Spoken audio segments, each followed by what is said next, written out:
একে একে 5 বছর শেষ হয়ে গেল, কিন্তু আমরা আজও পর্যন্ত আমাদের পেনশনের টাকা পাই নাই। আমাদের আনুমানিক এই ক্ষতিগ্রস্ত হয়েছে 5,000 কোটি টাকার উপরে, যা আমার 559 জন সদস্য সশস্ত্র বাহিনীর সদস্য ছিল।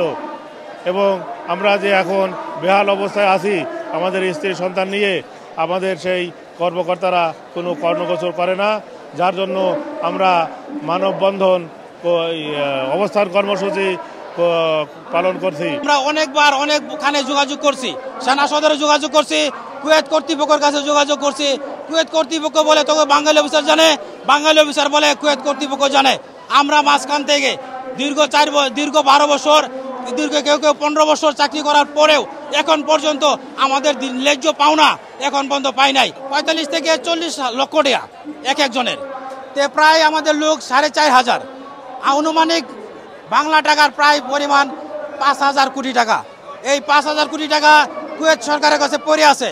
আমরা চাই অতি তাড়াতাড়ি আপনাদের মাধ্যমে, বিশ্ব মিডিয়ার মাধ্যমে, যাতে আমাদের এই 4,500 লোকের 450 লোকের পেনশনের টাকাটা অতি তাড়াতাড়ি বাংলাদেশে পায়, তার সুব্যবস্থা গ্রহণ করা হোক।